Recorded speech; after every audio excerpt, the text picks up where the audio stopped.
तो अब न्यूमेरिकल्स करेंगे हम इलास्टिसिटी ऑफ सप्लाई पे।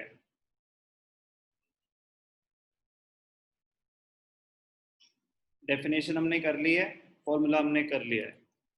एक छोटी सी चीज पता होनी चाहिए स्टार्ट करने से पहले कि टोटल रेवेन्यू क्या होता है। टोटल रेवेन्यू का मतलब होता है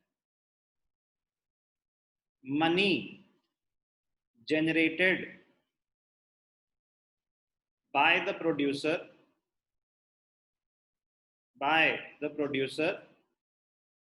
from sale of goods और सर्विसेज। जो भी वो सामान सेल कर रहा था, हो सकता है वो एक सर्विस प्रोवाइडर हो सकता है वो कोई गुड सेल कर रहा हो, उसको बेच के उसने कितने पैसे जनरेट करे, money generated by the producer. Formula क्या होता है? Total revenue is equal to price into quantity. Total revenue is equal to price into quantity. For example, if a producer sold 10,000 units of a calculator at rupees 200 per calculator,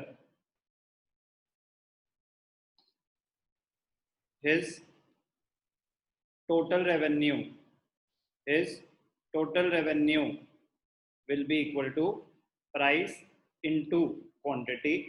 price क्या है?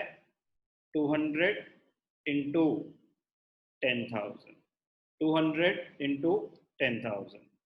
तो क्या आ जाएगा? 10,000 into 2 20,000, 2 lakh 20 lakh rupees. 20 lakh rupees इसका total revenue हो जाएगा। तो बस एक छोटी सी टर्म हमें पता होनी चाहिए कि टोटल रेवेन्यू का मतलब क्या होता है? सामान बेच के कितने पैसे आए प्रोड्यूसर के पास। तो न्यूमेरिकल्स में कभी कभी हमें डायरेक्टली प्राइस और क्वांटिटी दे रखी होंगी तो हम फॉर्मूला अप्लाई कर लेंगे। कभी कभी टोटल रेवेन्यू गिवन होता है तो उसके बेसिस पे हमें निकालना पड़ सकता है प्राइस या क्वांटिटी, करके देखेंगे। तो बेसिक कॉन्सेप्ट है total revenue is equal to price into quantity. तो प्राइस अगर 200 पर यूनिट है, 10,000 यूनिट्स क्वांटिटी है, कितना सामान बेचा? 10,000 यूनिट्स। तो टोटल रेवेन्यू कितना आया होगा? 200 इंटू 10,000। 10,000 इंटू 2 20,000 होता है, 20,000 2 लाख 20 लाख। अब हम क्वेश्चन में अप्लाई करेंगे इलास्टिसिटी ऑफ सप्लाई का फॉर्मूला। ध्यान से देखना, कुछ क्वेश्चन मैं करके दिखाऊंगा, कुछ क्वेश्चन आप अपने आप करेंगे।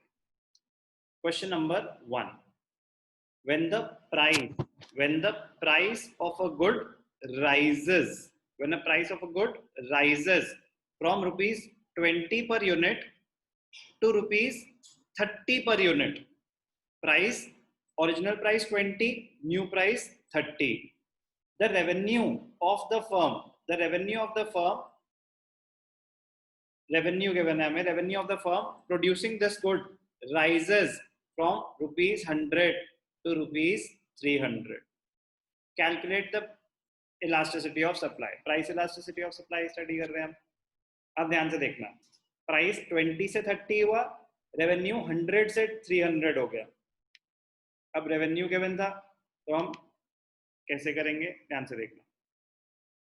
Question 1, original price 20, new price P1 लिख देंगे। तो P0 इसे बोल सकते हैं और ये P1।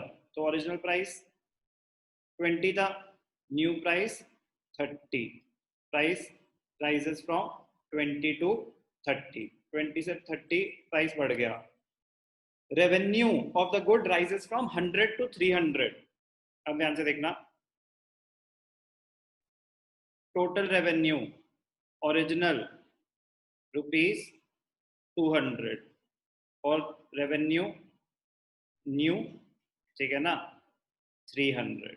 अब रेवेन्यू गिवन है, रेवेन्यू हमने वेरीफाई कर लेते हैं, 100 टू 300। सॉरी भाई, मुझे लग रहा था कि कुछ अलग हो गया। 100 टू 300, तो ओरिजिनल रेवेन्यू था 100।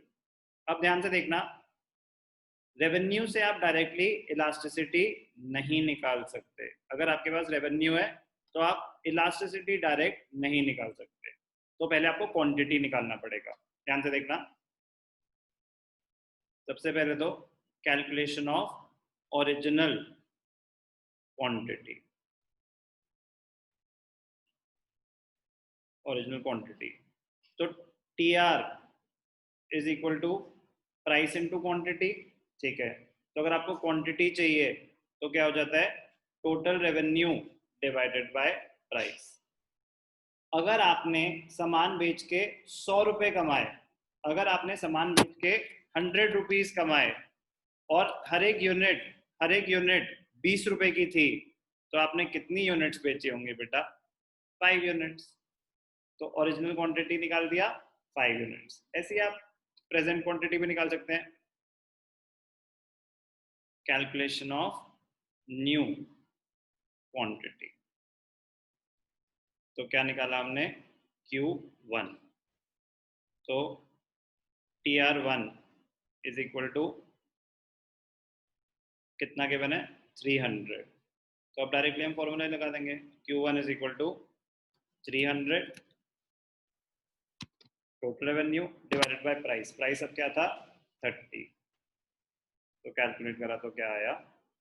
10। तो ओरिजिनल क्वांटिटी 5 यूनिट्स थी, न्यू क्वांटिटी 10 यूनिट्स है। तो अब आपके पास इंफॉर्मेशन आ गई कि जब प्राइस 20 रुपए था तो कितनी क्वांटिटी हम सेल करते थे? हम क्वांटिटी सेल करते थे 5 यूनिट्स। ये कैलकुलेट करा है हमने। जब प्राइस 30 हो गया तो कितनी यूनिट सेल कर रहे हैं? 10 यूनिट्स। तो ये वर्किंग बेसिक, मतलब आपको फॉर्मूला लिखने की जरूरत नहीं है, बस इतनी डिटेल में नहीं, ये लिखना चाहिए कि T R is equal to P into Q, Q is equal to T R upon P, ये लिखना चाहिए। तो अब आपके पास सारी इंफॉर्मेशन आ गई है। प्राइस जब 20 था तो क्वांटिटी 5 थी, जब प्राइस 30 हो गया, बढ़ गया, तो सप्लाई तो बढ़ी, 10 हो गई। इलास्टिसिटी क्या है? ध्यान से देखना। अब आपके पास सारी इंफॉर्मेशन है, अब इसको हम फॉर्मूले में पुट कर देंगे। तो इलास्टिसिटी ऑफ सप्लाई, सारी वैल्यूज गिवन है, तो डायरेक्टली क्या फॉर्मूला अप्लाई होगा? Delta Q upon delta P into P by Q. अब यहाँ पे हम लिख लेते हैं अपनी रेफरेंस के लिए, हमें बार बार जानना ना पड़े। प्राइस क्वांटिटी, तो जब प्राइस 20 था तो क्वांटिटी 5 थी, 30 था तो 10, 25 30 10, 25 30 10। ठीक है। Delta Q change in quantity, quantity कितने से चेंज हुई? क्वांटिटी 5 से चेंज हुई। पॉजिटिव चेंज है तो प्लस साइन दिखाने की जरूरत नहीं है। प्राइसेस 20 से 30 बढ़ गए तो 10 रुपए से बढ़ गए, ये भी पॉजिटिव चेंज है। ओरिजिनल प्राइस 20 था, ओरिजिनल क्वांटिटी 5 थी, तो P क्या होता है? ओरिजिनल प्राइस कि पहले प्राइस था क्या। Q क्या होता है? ओरिजिनल क्वांटिटी कि पहले क्वांटिटी थी कितनी। तो 5 5 कट गया, 20/10, तो ये भी कट गया, तो 2/1 इज इक्वल टू 2। तो elasticity of supply is equal to 2। Elasticity में ना तो रुपीज लिखते हैं ना परसेंटेज, तो इलास्टिसिटी इज 2। तो if elasticity is more than 1 it is considered as elastic। तो अगर मैं कमेंट करूं, कभी कभी आ जाता है comment about the elasticity, the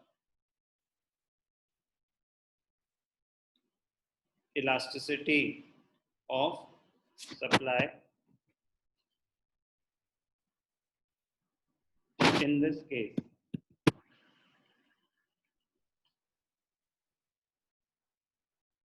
is considered as elastic। Elastic का मतलब होता है more than unitary elastic. Unitary होता है 1, एक से ज्यादा है इलास्टिक, एक से कम है इन इलास्टिक। वो सब डिग्रीज अलग सेगमेंट है। कैलकुलेशन एक बार ही देखेंगे, कोई भी पार्ट नहीं समझ आया तो पूछेंगे।